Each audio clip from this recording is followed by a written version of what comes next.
This is the Your Career Story podcast, and you're listening to episode 86, How to Stay Motivated Even When You Hate Your Job.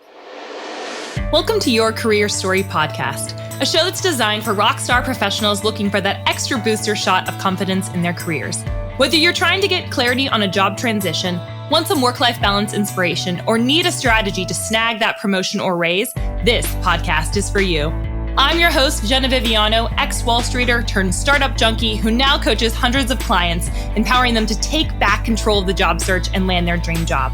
So sit back, grab a glass of wine, and prepare yourself for your weekly boost of career confidence.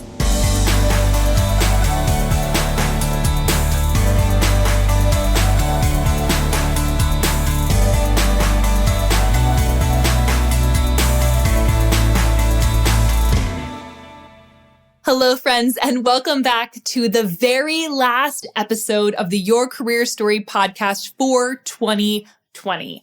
We're going to take a couple of a week's break and we're going to come in hot in 2021 with some new episodes and some really exciting announcements. So please make sure that you are subscribed to the podcast now. Now, if you need some, extra podcast episodes to listen to, you were like, I can't wait till 2021. I need some job search help.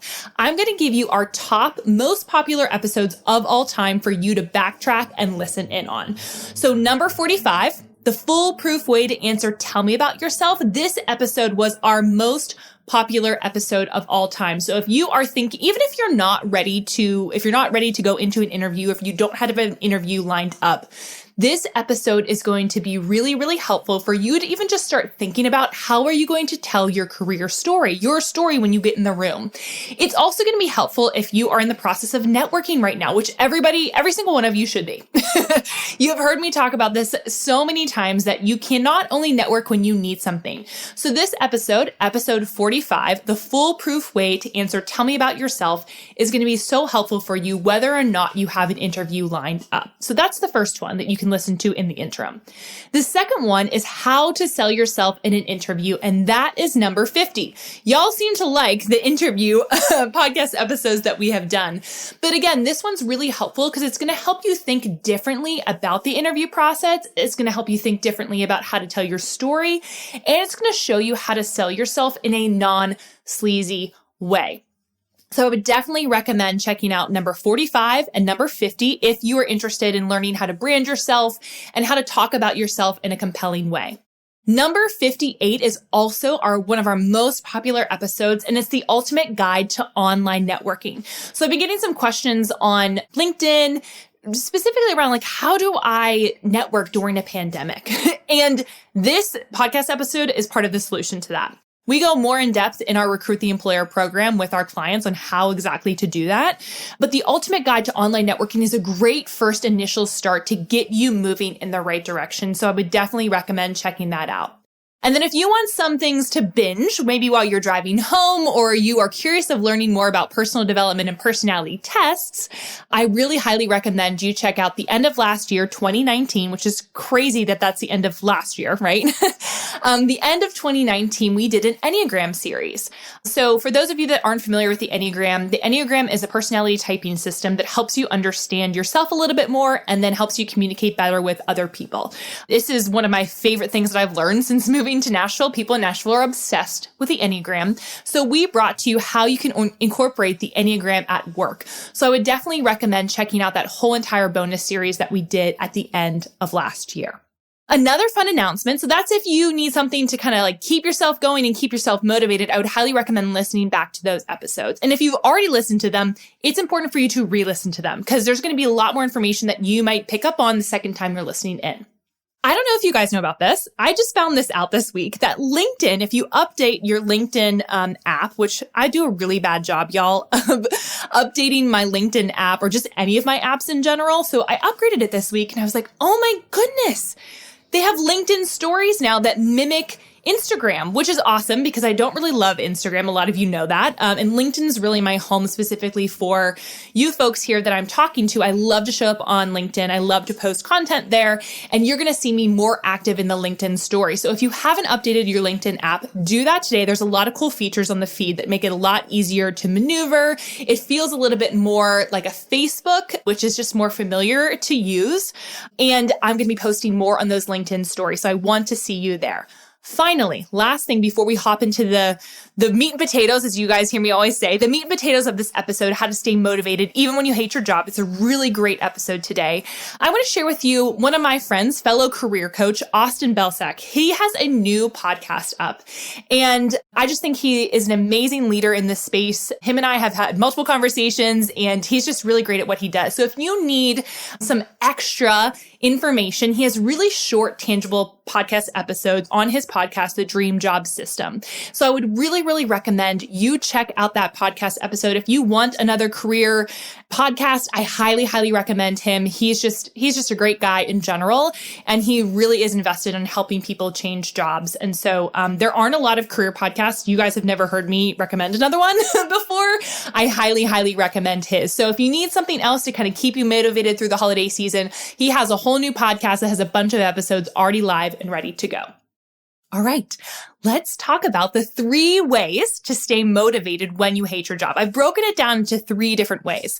So this may be you, right? You may have gotten to the end of 2020 and you hate your job right now. I think a lot of people are in that position. It feels very hopeless.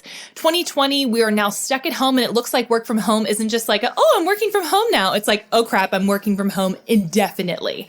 It's looking like for the majority of the country, that's going to move into 2021 for a lot longer than maybe people wanted it to, or anticipated it to initially. And so I know that feeling when you hate your job and you're just like, I need to get out, but the getting out isn't happening. Or you're oscillating, should I even try to apply for a job right now because of COVID? You're probably going through all of these emotions. And when you're going through all these emotions and you're in this in-between season, it's really stressful for all of us personally when we're in an in-between season. So I'm going to share with you some really tangible ways to stay motivated even when you hate your job. And I'm going to pray that this isn't my most downloaded episode, but I have a feeling it's going to be quite popular, which just makes me sad for the state of work and where we're at right now. The first thing that I want you to do is I want you to change your perspective. So, I always talk about mindset first. We really need to start thinking differently about our work. So when I was working on Wall Street, and I really was just not a fan of what I was doing, I had to start proactively changing my perspective, because what often happens is when we hate our job, we start not showing up as our best selves, right? We start showing up and not doing great work. We kind of get so apathetic. Maybe that was me, at least. I would get apathetic. I felt like I wasn't really showing up. And then that would perpetuate why I hated going to work, because I didn't feel good about the work that I was producing. Sound familiar, right?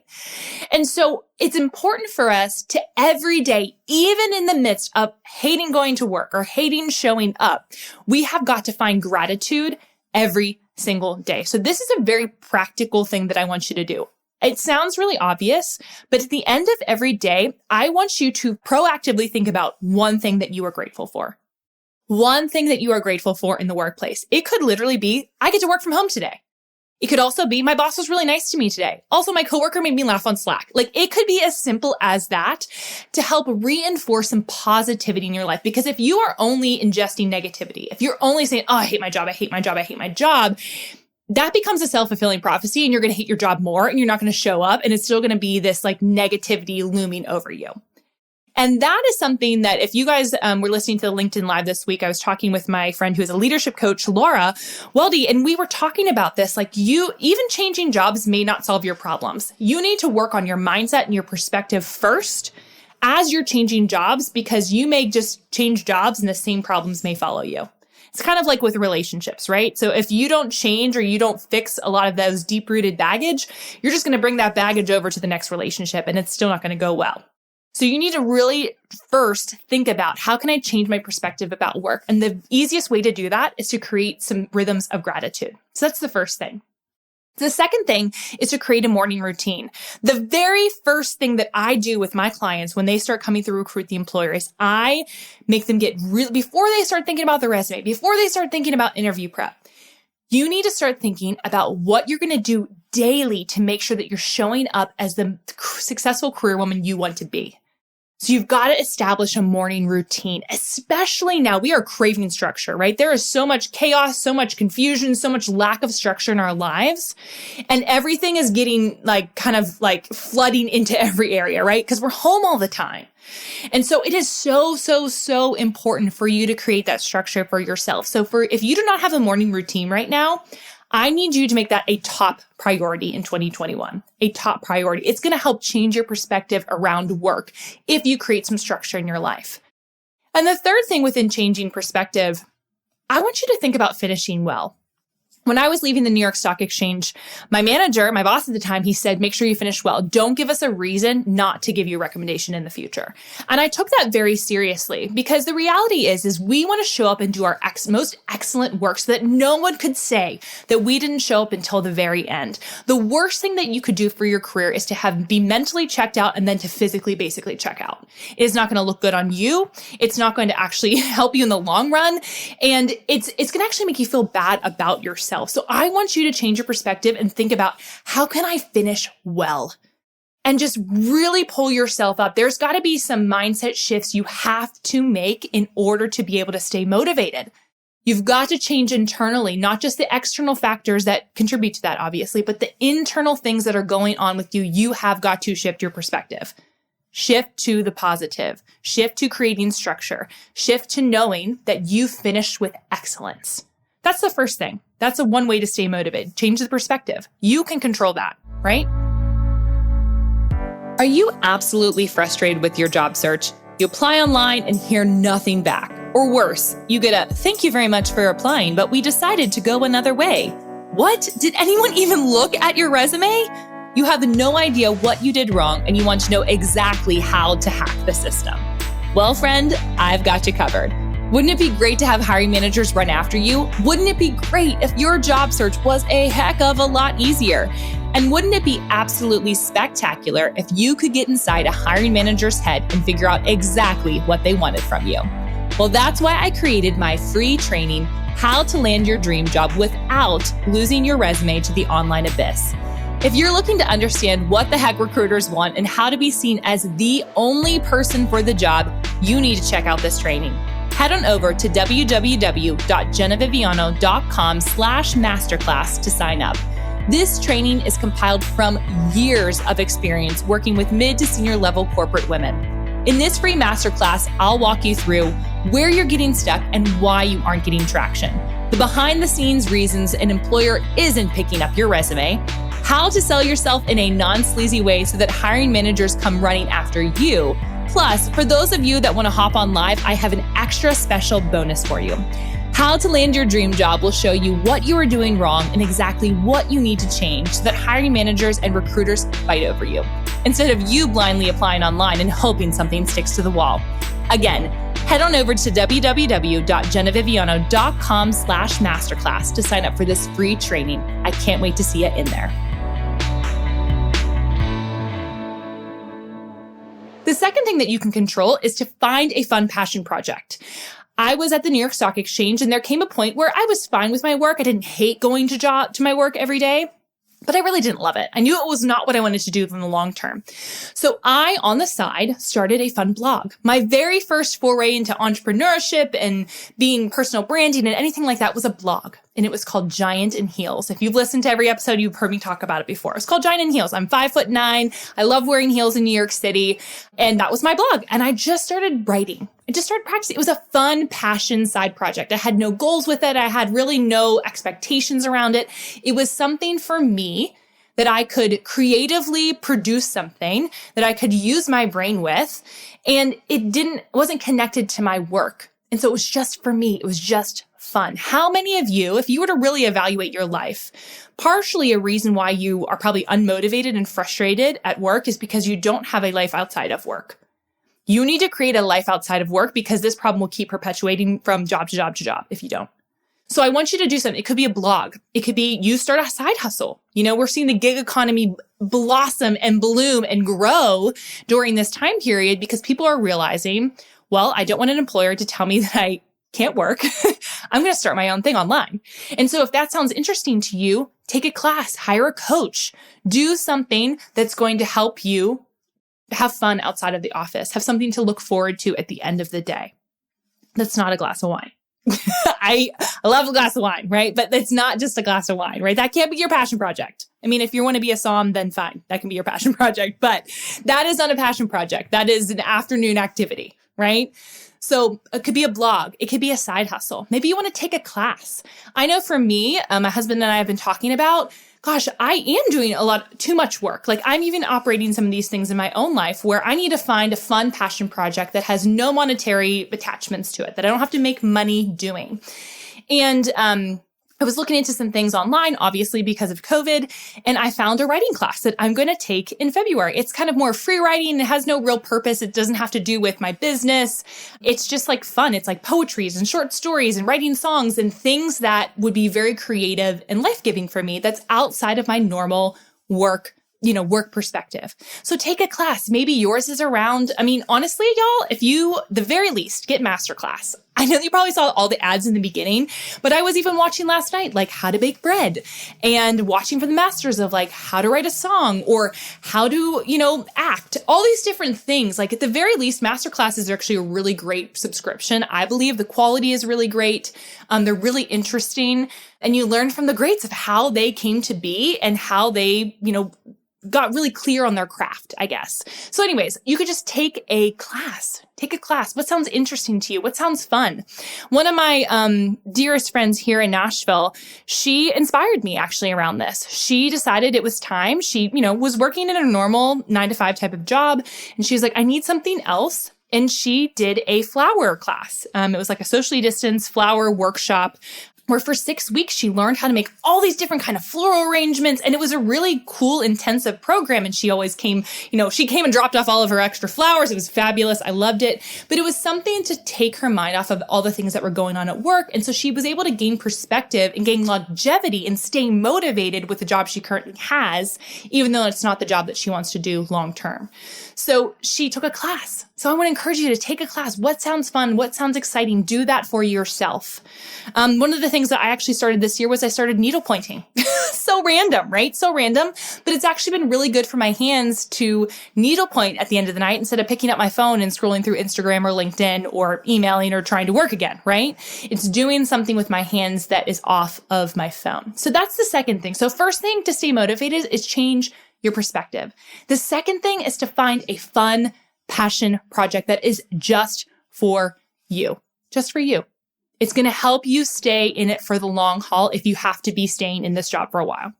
So those are kind of the first two. The last one, step 3 to staying motivated, is making the decision to leave. So some of you that are listening are indecisive on this, right? Some of you are like, oh, well, maybe I want to leave. But oh no, COVID. Like, I don't want to mess with that. What if I lose my job? And you are going through all this narrative and it's a very confusing place to live. And so you aren't fully showing up for work, but you're not fully investing in your future. And so you're in this like tension point. I've had a lot of clients this year and in years past as well, live in this tension and they get frustrated with what's going on at work and they complain about it and they get really annoyed. But at the same time, they're not doing anything to move themselves out of that situation. They're not taking massive action. So here's what you need to do. If you have been oscillating for 6 months or more, or if you have been oscillating on this pre-COVID, you need to make the decision that it's time to leave. So yes, change your perspective. Yes, find a fun passion project. And then you need to decide. You need to decide and put the stake in the ground that it is time to leave. Because here's what happens when you decide it's time to leave. There might be a grieving process that you have when you're like, crap, there wasn't good things that I liked about this position, or like, this is a dream that actually didn't turn out the way that I wanted it to. You have to give yourself time to grieve, and then you can start creating boundaries. Once somebody, and you will know when it happens, once somebody decides that it's time to leave, they're actually able to create better boundaries at work. And if you need help with creating better boundaries, listen to last week's episode. We talked all about it. Okay. But what I see happen all the time is people start creating those boundaries at work. They're like, you know what? I know I'm leaving. I'm going to show up. Well, I'm going to do what I'm supposed to do, but I'm off at 6 p.m. And that's just that. Because you're not worried about the internal dynamics and the politics and worried about impressing that boss to the nth degree and doing everything in your power but your boundaries are getting completely blasted, right? So when people decide it's time to leave, it's easier for them actually to create boundaries. And then from there, you have to create an exit strategy. So once you decide to leave, that's great. Put that decision, mark it in the ground, start creating boundaries, and then you have to start creating an exit strategy. This is where it is time for you to get an accountability partner. Okay?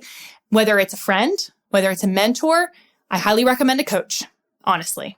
That seems rather obvious because that's what I do. But the truth of the matter is if you don't get an accountability partner, you won't get it done. A lot of us are struggling with self-motivation. I struggle with self-motivation, right? Especially when our lives are so blurred right now between work and life. It's very hard to keep the process moving if you don't take the time or put money where your mouth is, honestly. It's the truth of the matter. So I want you to create an exit strategy. Once you decide to leave, when you've finally it's been you know what? I have been oscillating in between for way too long. It is time. I'm going to create some boundaries because I don't care what their opinion is of me. I know that these boundaries are okay.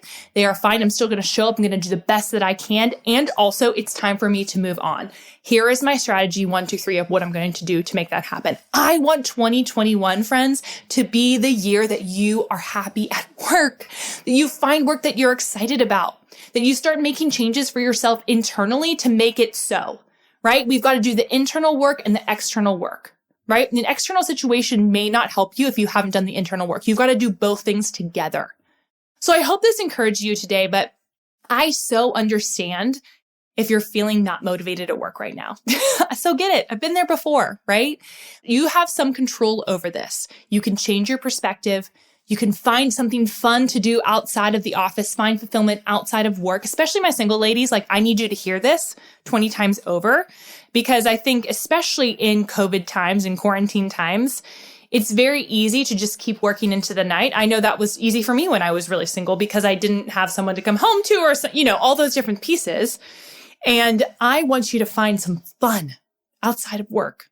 Do something for yourself. And then finally, the last thing again is once you just say that you decide to leave, it's actually going to motivate you to get out so that you're not hating your job anymore, creating that exit strategy.